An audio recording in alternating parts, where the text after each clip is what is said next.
안녕하세요, 작가 반재상입니다. 오늘은 제 교육생분과 오늘 나온 규제에 대해서 낱낱이 한번 분석을 한번 해보자. 10월 15일 부동산 규제에서 빌라로 월세 현금 흐름 투자하는 사람들은 우리는 이 상황에서 어떻게 또 헤쳐나가야 될까? 굉장히 걱정이 많으신 분들이 많을 것 같아서 제 교육생분을 우연찮게 오늘 법원 입찰에 갔다가 만나서 양해를 좀 구하고 선생님한테 협조를 구하게 됐습니다. 안녕하세요. 안녕하세요, 선생님. 목소리 들어보면 또 전 목소리와 달라진 게 굉장히 느껴진다라고 생각이 드시는 분들도 있을 건데 우선 간략하게 소개 좀 부탁드릴게요. 지금 선생님 영상에서는 세 번째 출연인 것 같고요. 그 전에 이혼의 아픔을 경매로 승화한다는 영상에 나온 선생님의 제자입니다. 제가 갑자기 좀 부탁을 드렸는데 누구보다 또 시간 부자로 또 살아가고 있다 보니까 오늘 입찰 끝나고도 시간이 돼서 같이 찍자고 제가 좀 부탁을 드렸는데 흔쾌히 또 승낙을 해주셔서 제가 더 영광스럽다고 생각이 좀 드는 것 같아요, 선생님. 선생님과 함께면 좋습니다. 고마워요, 선생님. 규제가 터진다는 소문이 이미 있었는데도 선생님은 입찰장에 또 왔네요. 저도 입찰하고 선생님도 입찰했는데 둘 다 폐찰은 했지만 규제가 터지니까 뭔가 네. 사람들이 입찰장에 안 오지 않을까, 그 사각지대를 또 공략했지만 아쉽게도 폐찰을 둘 다 한 것 같아요. 하지만 우리는 오늘만 입찰하는 게 아니고 앞으로 계속 입찰을 할 거니까 오히려 이 규제가 우리한테 어떤 부분에서 또 유리하게 적용이 될 수 있을까를 처음부터 오늘 규제 나온 부분에 대해서 한 번씩 짚어보면 도움이 될 것 같습니다. 좋을 것 같습니다. 네, 이 처음 페이지는 다 넘어가도 되겠다. 가장 큰 변화는 네. 어딘가요, 선생님? 주택 수요 관리 강화에 규제들이 눈에 보입니다. 투기과열지역 강남 서초, 송파, 용산 그 4개구였다가 이제 서울 전 지역, 서울 전 지역, 그 경기 일부 지역과 비규제 지역이었다 이제 규제 지역이 된 건데, 그러면 우리랑 이 부분에서는 어떤 부분이 연관이 있을까? 대출이죠, 일단. 맞아요. 대출이 연관이 있는 건데, 그럼 네. 대출이 연관이 있으려면 기존에는 좋았다가 안 좋아져야지 규제인 거잖아. 그쵸. 그러면 기존에는 됐는데 이제는 안 되나? 원래도 안 됐었죠. 그렇죠. 투기과열 지역하고 조정대상 지역이 묶인 거는 우리랑 연관이 있나, 선생님? 그렇진 않죠. 우리랑 별로 연관이 없어요. 네. 전혀 상관이 없는 거야. 근데 뭐 굳이 따지자면 취득세가 두 번째 주택일 때는 비규제 지역일 때는 1%였는데 그쵸. 조정대상 지역 이상으로 가면은 2호부터는 2호부터 8%였는데 이미 선생님은 다주택자? 그쵸. 선생님도 다주택자. 저도 다주택자이기 때문에 취득세가 한 칸 땡겨지는 거야. 영향이 없죠. 취득세는 우리랑- 똑같습니다. 우리랑 상관없는 거야. 네. 근데 이 무주택자, 무주택자 처음 투자하시는 분들도 상관없는 거잖아. 그죠. 무주택자에서 1주택자랑 이제 근데 1주택자분 분들부터는 약간 영향이 있을 수 있다고 생각. 맞아요. 2주택 될 때는 내가 손해보네라고 생각할 수도 있는데 그것도 손해는 나는 아니라고 생각하거든요. 왜? 임대사업자 등록하면 취득세 감면이 있잖아. 그렇죠. 작년 8월 8일 대책에 나온 거에서 임대사업자 등록하면 취득세도 중과 배제를 받을 수 있으니까 조정대상 지역도 임대사업자 등록하면 취득세 뺄 수 있지. 네. 그럼 상관없어요. 이건 별로 상관없는 거 아니야, 우리랑? 사실상 아파트 얘기인 거예요, 이것들은. 그렇지. 네. 여기서 하나 불리한 게 있어요. 비규제 지역에다가 규제 지역으로 바뀌면 임대사업자 등록했을 때 종부세 합산 배제를 못 받아요. 근데 앞으로 받는 거에서 못 한다는 거야. 근데 과거에 받았던 것들이 있는 거잖아, 선생님. 네, 그쵸, 네. 선생님은 주택이 여러 채 있죠. 여러 채 있잖아. 네. 그거는 시점이 규제 전에 취득했잖아요. 그렇죠, 그래서 네. 종부세 합산 배제가 걔도 돼요. 아, 그래서 상관없어요. 이제 새로 시작하시는 분들은 종부세에 대해서 별로 생각할 건 아닌 것 같고, 규제 지역이 넓어졌다고 해서 크게 우리 월세 현금 흐름 투자자랑 10월 15일 규제량은 아예 상관이 없다기보다 큰 영향은 아니다 네, 라고 그렇죠. 생각이 좀 들어요. 그리고 가계대출 그쵸, 6억 원에서 줄어들었다. 수도권 할 때는 무주택자만 해당이 되는 거고, 조그만 빌라를 월세 투자한다고 했을 때는 별로 상관이 없는 거네. 무주택자에서 불리한 게 하나 생각이 드는 게 LTV가 이번에 바뀐 거잖아요. 우리랑은 상관은 없는데 무주택자가 처음에 서울을 투자하고 싶다 했을 때는 LTV가 70% 네, 맞아요. 70에. 대출을 받을 수 있었는데 지금 규제 지역이 되면서 40% 바뀐 거. 시작하시는 분들은 약간 속상할 수 있겠다 네. 라는 생각이 들긴 해요. 근데 무주택자가 대출이 안 나오는 게 아니고 40%가 나오면 이제 대출에 의미 없나요? 라기보다는 경매 특성상 감정가와 낙찰가가 또 정해져 있어서 어느 정도 이상 싸게 받으면 LTV가 40%라고 하더라도 쓴 가격의 80%는 쉽진 않겠지만 가능은 하다. 그쵸. 아주 운이 좋으면 가능할 수도 있을 것 같아요. 그것도 맞아요. 운이 네. 좋다는 거는 싸게 받았을 때. 네, 맞아요. 네. 거의 감정가 대비 절반 이하로 받아야지 내가 쓴 가격이 80%가 나올 거예요. 네, 그쵸. 이제부터는. 보통 유주택자분들은 아예 대출을 못 받는데 그분들은 뭐 반가격 정도로 받으면 쓴 가격의 80%가 나올 수 있다는 거는 그래도 앞으로는 경쟁률에 있어서는 줄어들 가능성이 있다고 생각은 들고, 경쟁률이 줄어든다는 건 그만큼 저렴하게 살 수 있는 가능성이 높아진다는 뜻이 아닐까? 네, 저도 그건 동의합니다. 그래서 오늘 낙찰 받을 줄 알았거든요, 저도. 그렇죠. 그래서 지금 감정가 대비 49%까지 떨어졌는데 15,000원? 15만 원 얹었습니다. 근데도 심지어 꼴등이 아니에요. 꼴등이 아니었어요. 규제 지역에서 대출을 받는 게 원래 불가능했으니까 저는 항상 제 역할이 뭐냐고 생각하냐면 거기에서도 할 수 있는 걸 찾아내는 게 제 역할이라고 좀 생각은 좀 드는데, 서울 수도권에서 대출을 받을 수 있는 방법에 대해서는 저도 항상 찾아 나가는 노력을 굉장히 하고 있는 것 같아요. 부동산 규제 이 정부의 방향에는 굉장히 반하는 사람이라고 비춰줄 수도 있지만 방법을 찾아야죠, 뭐. 맞아요. 선생님하고 같이 찾으면 되죠. 뭐. 좋습니다. 규제 지역에 대해서는 이 정도만 얘기하면 될 것 같고. 그 다음에 사업자 대출은 얘기해야 되지 않을까요? 아, 그래요. 주택에 대해서는 어쨌든 되진 않는데 비주택 사업자에 대해서는 가능하다. 그쵸. 그래서 우리가 주로 했던 오피스텔류 물건들에 대해서는 서울에서든 경기도에서든 가능하다. 그래서 선생님도 오늘 입찰한 게 비주택. 맞습니다. 저도 비주택. 비주택. 그 단어 참 좋은 것 같아요. 비주택. 우리한테 희망은 비주택이구나. 네. 라는 생각이 들었던 것 같아요. 그리고 전매나 청약 이런 거는 우리랑은 별로 상관없는 내용이니까 규제 지역이 되면서 사람들이 예민한 부분이 결국에 양도세 요율이 중과되는 거라고 생각하는데, 우리 투자는 위기의 빛을 발한다고 생각이 전 드는 게, 우리는 팔지 않는다는 관점으로 오랫동안 갖고 가면서 월세를 받는다라는 투자를 하다 보니까 양도세와는 거리가 멉니다. 그렇다고 생각이 좀 네. 들어요. 맞습니다. 그래서 선생님도 10월 15일 규제 나온 거에 대해서는 크게 고민스러운 건 좀 덜하지 않을까? 양도세는 고민을 하지 않죠. 그렇지. 네, 아예 고민을 하지 않습니다. 그렇죠. 근데 보통은 이 양도세 때문에 사람들이 고민하는 거 아닌가? 맞아요. 라고 네. 생각은 전 좀 들어요. 비과세가 달콤하긴 하잖아요. 한때 또 시세차익에 몸 담으셨던 분이니까. 우리 집은 언제 오르나 이런 것도 있고요. 그렇죠. 그러면 다른 부분들은 부동산 전문가 분들이 많이 소개를 해 주실 거니까, 여기서 좀 중요한 부분이 우리랑 직접적으로 연관 있는 게 결국에 이번에 신설된 게 토지허가 거래 구역이라고 생각이 좀 들어요. 그러니까 토지허가 거래 구역은 원래 기존에 됐단 말이야. 우리는 신경을 안 쓰고 했어. 신경을 쓰지 않고 했던 이유가 토지허가 거래 구역은 강남 4개구만 했었던 거고, 그렇죠. 4개구 하는 거는 별로 우리랑 상관이 없었잖아요. 네. 왜냐면 입찰 가면서 4개구 입찰 간 적이 있나? 한 번도 가본 적이 없죠. 저도 송파구랑 용산구 좋아해요. 그렇죠. 나도 사랑하는 선생님도 데는 좋아하시잖아요.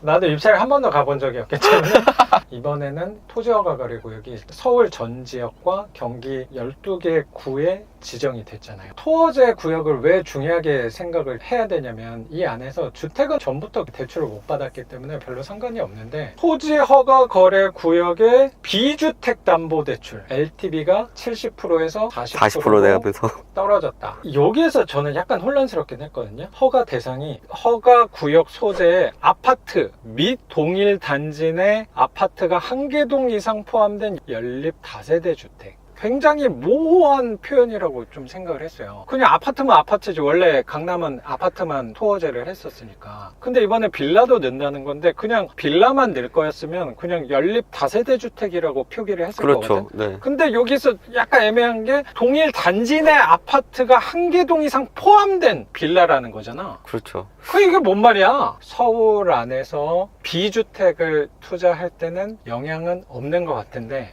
그래서 오늘 오면서도 혹시라도 인천, 여기도 혹시 그 토어제 관련이 있나 생각을 했는데, 인천은 청정 지역이다. 인천은 인천이란 글자가 없어요.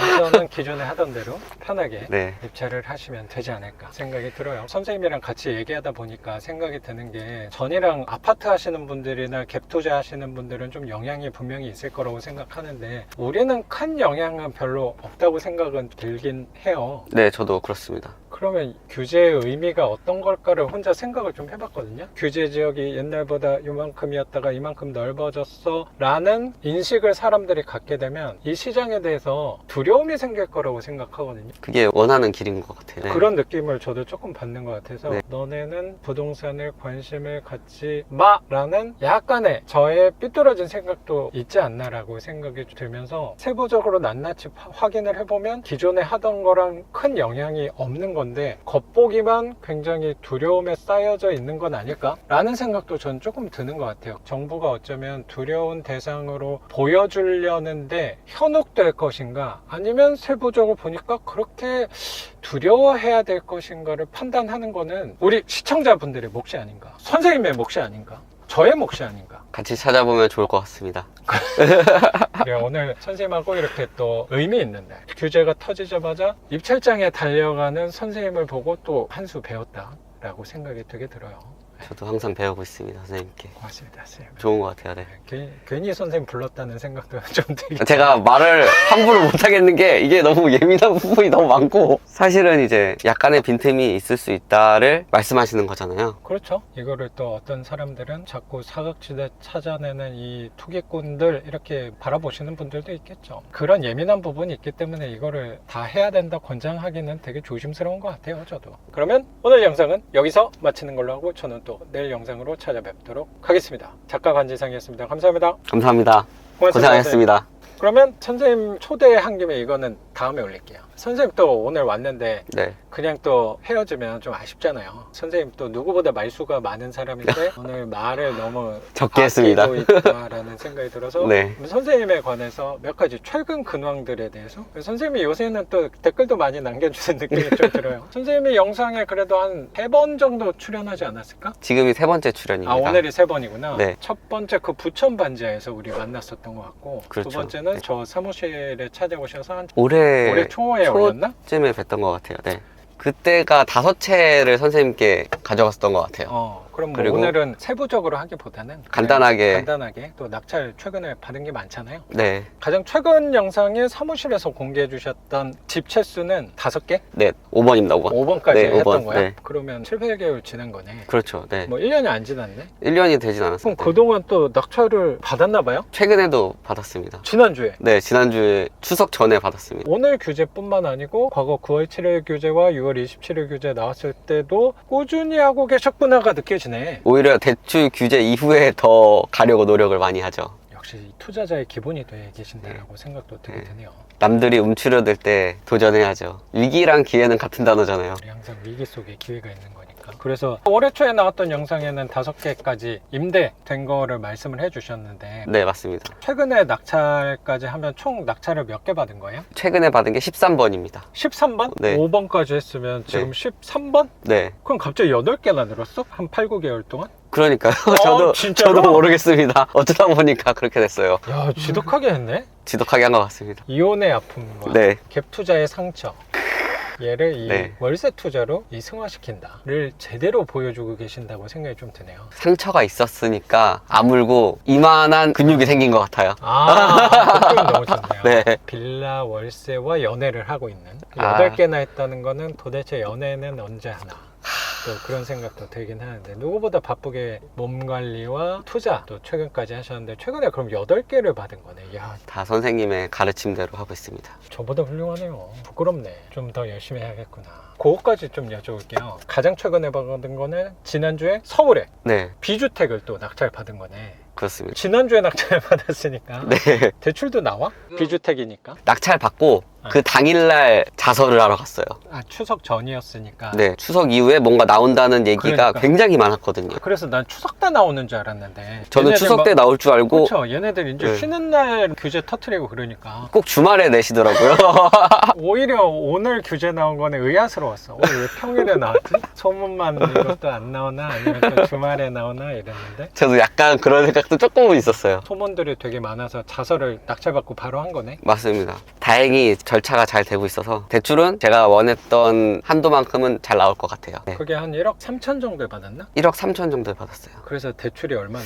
9,700 정도요. 훌륭하네. 거의 1억 나오는 거네. 네, 아주 그러면 만족스럽어요. 거의 1,000만 원 들고 60은 충분히 갖고 갈 수 있지 않을까? 그쵸, 맞습니다. 기대해 봅니다. 네, 아주 일자리가 많은 풍부한 곳이어서요. 서울에서 일자리가 풍부한 지역으로 또 낙찰을 받았으니까 네. 월세도 아마 좋은 가격으로 나갈 수 있지 않을까 생각이 좀 들어요. 감사합니다. 그러면 요거가 혹시 셈이 될지 모르겠는데 선생님들 네. 이제 13개 됐으니까 이제 계산을 좀 느슨하게 할 때가 된 것 같다는 생각도 드는데 그러면 오늘 기준으로 총 월세 받는 것 좀 여쭤봐도 돼요? 그게 나와? 그 예상이요? 아니면은 실제로 받고 실제로 있는 거? 한번 갈까요? 지금 기준하고 3개월 뒤쯤에 임대가 나갔다라고 하면 그렇게 두 개를 할까요? 그렇죠. 네, 그렇게 하시죠. 그럼 오늘 기준으로 13개 중에 최근에 받은 것들이 많다 보니까 그러면 임대를 받고 있는 총 개수는 얼마예요? 제 첫 낙찰이 23년 10월이에요. 딱 2년이네. 네. 그럼 2년 만에 13채 낙찰 받아서 지금 9채에서 월세가 나오고 있어요. 9채에서 월세를 받고 있는데 그럼 거기서 받는 총 월세는 얼마인지 여쭤봐도 될까요? 매출은 655만 원입니다. 총 월세는 655만 원. 네. 딱 만 2년 만에 655만 원이면 야 괄목할 만한 성과가 아닌가 라고 생각이 굉장히 드네요. 선생님 덕분이에요. 진짜예요. 이건 진짜예요. 야 훌륭하다. 감사합니다. 아, 진짜 훌륭하네. 1년에 300씩 한 거네 매출은. 하지만 잠재적인 월세가 사실 더 나올 예정인 거고 맞습니다. 4개가 이제 준비 중인 거고. 네, 4개가 더 수리하고 명도하고 이런 걸 하고 있습니다. 근데 여기서 또 중요한 게 655만 원에서 네. 이건 매출을 얘기한 거고 네. 우리한테 중요한 건 당연히 원금하고 이자 또 제외한 그렇죠. 순 월세는 얼마인지 여쭤봐도 될까요? 298만 원입니다. 298만 원. 네. 아, 거의 300만 원이네. 네. 그래도 이 300만 원이면 뭐 선생님의 월급의 10분의 1도 안 되지만 선생님 애기 맛있는 거 사주고 할 때 큰 보탬은 되지 않을까 생각이- 간식 사주는 데는 부담이 없습니다. 아, 그렇죠. 편하게 사줄 수 있지 않을까 생각이 좀 드네요. 선생님이 이걸 누구한테 말을 너무 하고 싶었는데 자랑할 곳이 없다 해서 이 오늘 시원하게 자랑을 여기서 하시면 돼요. 아까 말씀하신 거는 4개가 지금 최근에 낙찰받고 지금 수리하고 뭐 청소하고 그리고 임대를 내놓은 상태. 이거는 현재 받고 있는 건 아니지만 명도가 일부 된 거고 그럼 만약에 13개가 다 임대가 된다. 그리고 선생님이 계산을 비싸게 좋은 월세로 계산한 건 아니고 낮게, 좀, 하방을 좀 낮게. 보수적으로 최악의 이 정도는 될 수 있다 선으로 계산한 금액인가 봐요. 네, 맞습니다. 13개에서 받을 예상 총 월세는 이제 얼마나 될까? 여기 내가 더 해야 되나? 아니요, 제가 여기다 해볼게요. 10 플러스 105 플러스. 나왔어요. 얼마예요? 975만 원입니다. 975만 원!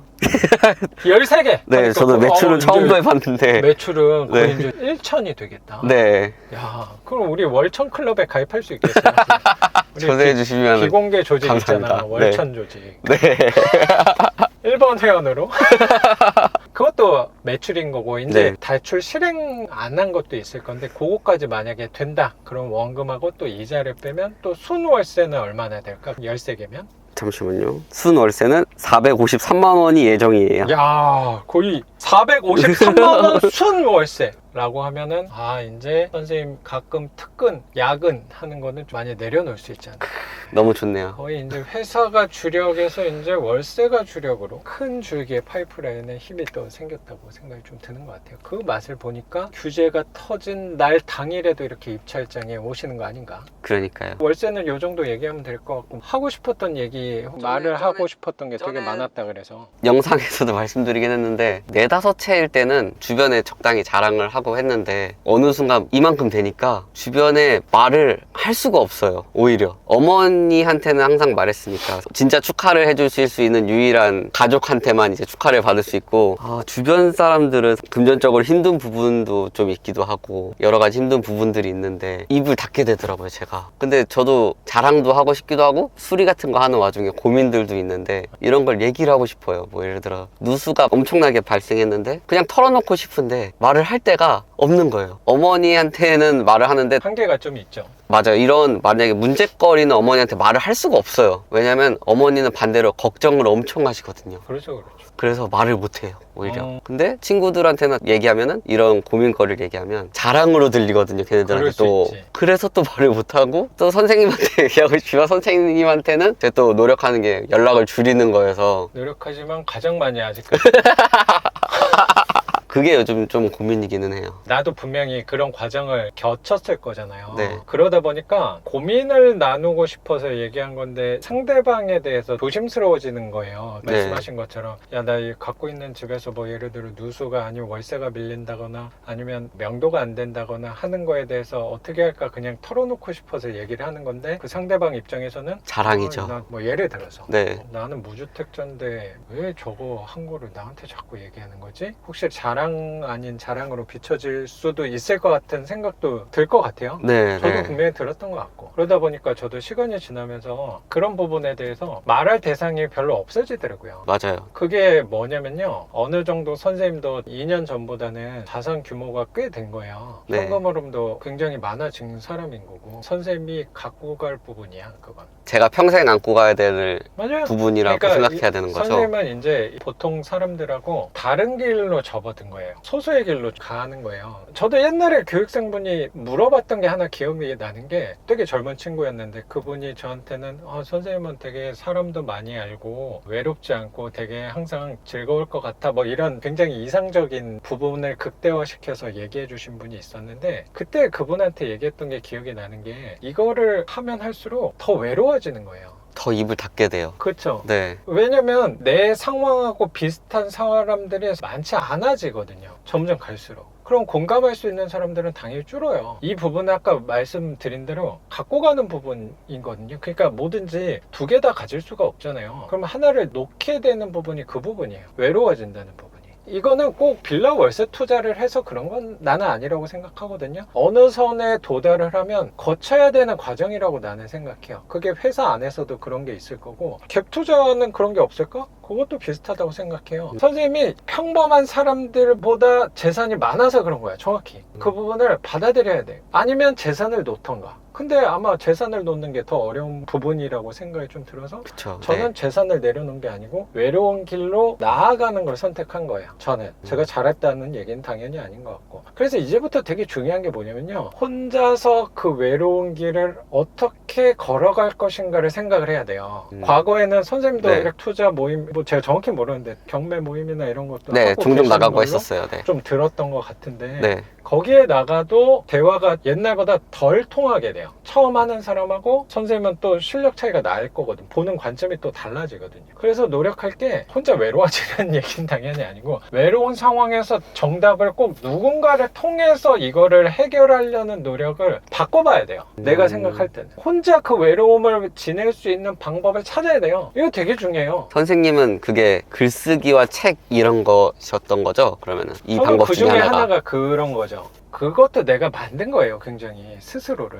아, 내가 뭐라고 나 작가다라고 얘기를 왜 하고 다니는 건데 나는 그렇게 생각을 노력하는 거예요, 항상 습관을. 그러면 나도 외로울 때가 있을 거잖아요. 맞아요. 선생님보다 더 많을 거예요, 내가. 더 많을 것 같아요. 무조건 많아요. 네. 왜냐면 나는 선생님보다 혼자 있는 시간이 더 많아요. 그러면 사람이 혼자 있으면 쓸데없는 생각을 괜히 고독해지고 사색에 빠지면서 자기에 대해서 생각을 많이 하게 되잖아요. 제가 그래서 전 영상 보면은 형수님이 이야기를 많이 들어주시냐 그걸 뭐 여쭤봤었던 적이 네. 있거든요. 이거랑 약간 비슷한 느낌인 것 같아요. 그래서 나도 똑같아요. 선생님이 아까 엄마한테 얘기할 수 있는 부분이 있는데 전부 다 얘기하기가 어려워요. 맞아요. 다 못해요. 이걸 얘기하면 좀 걱정할 수도 있는 부분도 있을 거고 네. 아니면 수리에 대해서는 선생님도 수리하고 이런 경험이 있으니까 그 현장을 정확히 알아야지 할 수 있는 얘기들이 또 있을 건데 그 엄마한테는 누수나고 어떻게 방수해야 되고 뭐 그런 거 얘기하기 또 애매할 때가 분명히 있단 말이에요. 맞아요. 나도 그런 거는 와이프한테 얘기를 못해요. 아, 그래요? 그런 것까지는 안 하세요? 그러면 거주하는 집에 대해서 아이 교육이나 삶의 방향이나에 대해서 얘기를 하는 거지 이거 수리하고 이런 거는 고민을 같이 얘기를 못 나눠요. 아, 그래요? 아, 당연한 이거는 거죠. 그게 혹시라도 선생님이 약간 그런 생각이 선입관이 있을 수도 있는데 좀 조심스러운 얘기긴 한데 선생님이 지금 내가 이혼한 것 때문에 나만 내 상황에서 조금 더 힘들지 않을까? 나만 대화를 나눌 사람이 없는 거 아닐까를 혹시 생각할까 봐 그래요. 그거는 어떤 상황에 놓인다고 하더라도 혼자 할 게 있는 거예요. 혼자 할 일을 같이 하는 거는 되게 어리석은 일이에요. 내가 생각할 때는. 그걸 정확히 구분 조언하는 게 선생님한테 되게 필요하다고 생각해요. 선생님한테 필요하다는 게 선생님이 어느 정도 경제에 올랐기 때문에 필요한 거예요. 과거 10채 이하로 있을 때랑 13채 있을 때의 선생님은 다른 거야. 만나는 것도 다르고 생각하는 것도 달라요. 그래서 통하는 사람은 당연히 더 없어요. 세상 사람들 중에 집 13채 이하로 갖고 있는 사람이 많거든. 네, 더. 네. 그래서 대화가 당연히 안 통하는 게 당연한 거야. 아, 대화가 안 통하면 당연히 외롭죠. 뭐 저한테 얘기를 하셔도 당연히 되는데 저한테 얘기하는 것도 한계가 있을 거잖아요. 있죠. 제가 그래서 혼자 생각한 걸 그러면은 부자인 친구를 만들어야 되나? 나보다 훨씬 부자인? 근데 이게 그것도 맞아요. 근데 그 부자인 친구들도 종목이 굉장히 세분화된 사람들일 거예요. 그렇죠. 주식 부자도 있을 거고, 뭐 그렇죠. 부동산 사업가도 있을 거고. 그렇지. 그 종목마다 또 달라요. 그래서 이거를 나누기는 더 어렵긴 해요. 내가 생각할 때. 그러니까 이거는 한 길을 오래 가는 사람들이 만나는 고충이라고 나는 생각해요. 한 길을 오래 가다 보면 당연히 거기에 레벨 내공이 올라가겠지. 거기에 어느 정도 경제 오른 사람은 쉽게 찾아낼 수가 없어. 그게 단순히 돈이 많다라는 비슷한 정도의 경제 수준을 갖고 있는 사람일지라고 하더라도 분야가 너무 다르기 때문에 공감을 또 하기가 어려울 수도 있어요. 근데 나는 부자인 사람들을 만나면 뭐가 도움이 될 것 같냐면 그 사람들은 분명히 내가 보지는 않았지만 자기 혼자만의 외로움과 고독함을 해결하는 방법을 누구나 갖고 있을 가능성이 커요. 내 생각엔. 어느 정도 이상 갖고 있는 사람들은. 뭐 많이 알고 있진 않지만 그게 되게 중요하다고 생각해요. 그거를 넘어가야지 선생님 이제 앞으로도 계속 똑같이 아까 80개 뭐 100억 뭐 대출을 네. 만들어낸다 뭐 그런 네. 얘기를 하셨는데 거기를 갈 때 도움이 더 될 거라고 생각해요. 이게 자연스러운 고민거리예요, 선생님한테. 근데 자꾸 왜 힘드냐면요, 과거에 했던 방법대로 적용을 하고 있어서 대응을 하고 있어서 그런 것 같아요. 다른 방법도 한번 해봐야 돼요. 그게 사람들을 만남으로써 풀어가는 해결 방법은 굉장히 어려워요. 뭐 있을 수도 있겠지만 확률이 되게 떨어지는 대안일 수도 있는 거지. 사람으로서 해결하는 걸. 그걸 내가 왜 되게 느꼈냐면 저는 원래 사람을 굉장히 좋아하는 사람이거든요. 뭔가 고민이 있으면 항상 누구랑 얘기를 통해서 풀었어요. 그래서 나는 항상 누군가 사람 옆에 있는 걸 되게 좋아했어요. 근데 어느 순간 혹시라도 고민거리나 문제거리나 내 상황 안에서 만났을 때 누가 있어야 돼. 맨날 그 사람이 없으면 내가 이거를 못 나아갈 수도 있겠다는 생각이 언젠가 드는 거야. 그 사람한테 의존하면 1번 고민에 대해서는 선생님하고 얘기할 건데 2번은 다른 사람 뭐 이런 게 만약에 있었어요. 전 그만큼 사람을 되게 좋아했어요. 이 사람이 아무리 나랑 우정이 깊고 관계가 좋은 사람이라고 하더라도 내가 잠자려고 누워있을 때는 없잖아. 그럼 아침에 또 일어나서 그 사람 맨날 찾아가야 되나? 그리고 결혼하고 아기 낳고 가정 생활을 자기 삶을 살아가다 보면 그 친구랑 만나기가 더 어려워지잖아요. 결혼하고 나면. 그러면 이게 뭔가 시원한 해결책이 되지 않는 느낌이 좀 들더라고요. 사람은 누구나 혼자 있는 순간이 있더라고. 이걸 혼자 해결하려고 노력을 해봐야겠다. 중에 찾은 게 나는 선생님 아까 얘기한 글 쓰는 거예요. 근데 글 쓰는 걸 해봤나? 배웠나? 노력하는 거예요. 이게 맞지 않을까? 이게 맞는지 몰라. 이게 그나마 여러 가지 중에는 나은 것 같은 거야. 입찰할 때도 좀 그런 게 있잖아요. 사람들이 좀 우리는 안 좋아하는 물건을 하다 보니까 안 좋다고 얘기해도 아 그래도 이게 괜찮잖아. 괜찮은 걸 좀 크게 보고 가는 거잖아요. 뭐 예를 들어 반지하를 한다. 아니면 오늘 입찰했던 비주택을 한다. 라고 했을 때 그거 굉장히 선입관이 있는 물건이지만 아 이거 괜찮잖아. 선생님을 약간 스스로를 좀 속이는 것도 있잖아. 그렇죠. 속이잖아 우리는. 그런 식으로 하는 거야. 나 스스로 약간 속여요. 나는 글쓰기 위해서 태어난 사람이야 로 속이는 거야. 근데 글쓰기는 내가 사람에서 고민한 것들을 해결해 주더라고요. 언제나 찾아갈 수 있고 시간과 공간에 제약을 받지 않아. 무엇보다 장점이 돈이 들지 않아요. 그쵸. 나는 그거만한 대안이 저는 별로 없는 것 같아요. 그거에서 100% 해결되지는 않겠지 당연히. 근데 일부분은 해소가 좀 되더라고요. 근데 나머지 일부분은 입찰 다니다가 이렇게 선생님같이 교육생분들 만나면 그때 좀 얘기하고 수업에서 또 저는 푸는 것도 있잖아요. 근데 선생님 수업에 관련해서는 선생님이 수업에선 에너지를 너무 많이 쓰신다고 저는 생각하거든요. 그런 부분이 있죠. 네, 그래서 나도 돈 받고 하는데 열심히 해야 될 거 아니야. 그러니까 선생님이 방법을 어떤 거를 찾아가야 되는지는 뭐 저도 잘 모르는데 확실한 건 뭐냐면요. 이게 나만 외롭네는 아니에요. 혹시라도 그런 생각을 갖고 있을까 봐. 보통 그 경지에 오면은 외로운 거야. 이게 당연한 거예요. 그래서 외로움을 받아들이고 이왕이면 선생님 그때 규제 터졌다고 약간 설렌다 뭐 그런 느낌까지도 맞아요. 얘기를 해줬어요. 네. 그 외로움과 고독을 만났을 때 얘도 즐겨봐야 돼요. 사람들이 봤을 때는 규제가 불편하다고 생각하지만 즐거움으로 승화시키는 부분이 있는 거잖아요. 노력해서 하는 거잖아. 네. 규제 나왔는데 뭐가 즐거워 사실. 그쵸. 나도 무서워, 사실. 그렇잖아요. 정신 나갔지. 우리 근데- 엄마한테 말을 못했어요, 오늘. 엄마가 걱정할까봐. 근데 노력하는 거야 우리도. 그 외로움도 불편함도 노력을 하는 거예요. 그래도 선생님이 말씀해 주니까 정리가 되는 것 같아요. 다행이구만. 이 고민의 해결을 내가 아니라 남한테서 찾으려고 했다는 생각이 그렇지. 네, 그거야. 들어서. 내가 해결해야 될 부분인데 나 말고는 해결을 못 할 텐데. 그게 되게 중요한 거예요. 그 해결 방법이 구체적으로 뭔지 그게 중요한 게 아니고요. 어디서 찾아가느냐에서 힌트를 얻었다는 게 나도 기분이 되게 좋네. 출발은 나로부터 해야 돼요. 내가 해결이 안 되는데 그거를 외부에서 자꾸 해결을 하려다 보면은 더 복잡해지고 어려워지고 더 실타래가 꼬여드는 느낌을 받을 수도 있을 것 같아요. 그리고 기분 좋은 부분도 있어요. 이만큼 왔구나. 그거예요. 내가 이만큼 왔구나. 그럼요. 그거나 두세 채 했을 때는 경험하지 못하거든. 그때는 더 큰 소리 내면서 자랑하고 다니고 네. 밥 사주고 그냥 돈을 더 써, 자랑했어요. 오히려. 그때는 자랑해도 됐어요. 왜냐면 남들도 다 한두 채 있어서. 그럴 수도 있죠. 근데 이제는 약간은 잘난 척이 될 수도 있기 때문에 네. 오히려 더 무거워지는 거지. 그래서 나는 오히려 잘 가고 있다고 생각이 선생님이 들어요. 거기서 더 거들먹거리면은 거기가 되게 위험한 지점이거든요. 네. 거기서 더 자랑하고 나 이만큼 월세 받고 나 집 이만큼 있고 경매도 어느 정도 이제 내공이 있어. 그럴 때 위험해지는 거야. 근데 선생님은 스스로 자중을 많이 하는 사람인 것 같고 오히려 더 신경 쓰는 것 같아요. 그걸. 그러면 잘 가고 있는 거예요. 감사합니다. 그게 생각을 해봐야 아무나 될 것 못해요. 생각을 해봐야 될 것 같아요, 많이 그럼요. 진짜. 그게 인생의 즐거움이에요. 그런 걸 찾아가는 게 그게 나이를 먹는 거고요. 그게 성숙해지는 거고. 선생님은 성숙해지고 있는 과정이에요. 이것도 투자자는 해결할 수 있겠죠. 그 부분을 해결을 할 때는 항상 네. 투자하면서 얻었던 경험을 걷다가 녹이면 해결하는데 도움을 받을 수 있을 거예요. 선생님한테 말씀드린 건 선생님이 이런 느낌을 지금도 겪고 있으실 거라고 생각하고 여쭤본 거였어요. 저는 항상 외로워요.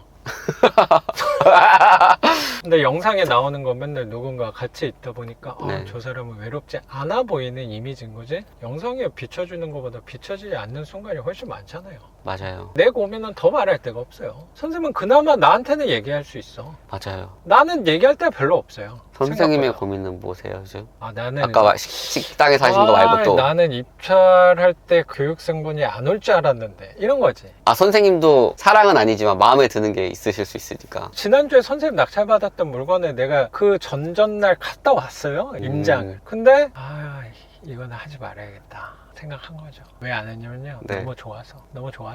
이것도 슬프다. 너무 좋은 거는 분명히 제자 중에 한 명이 오겠거니. 저도 많은 깨달음을 얻은 것 같아요, 지금. 뭔가 내가 전혀 생각하지 못한 저쪽 길도 있네라는 느낌? 네. 비주택을 찾았을 때와 비슷하군요. 그죠. 선생님이 이 길도 있어라고 알려주셨죠, 그때도. 그걸 해라라고 나는 말을 못해. 이거 또 있어라고 그때 말씀해 주셨어요. 네. 그렇지. 네. 그런 느낌이 아니에요. 네.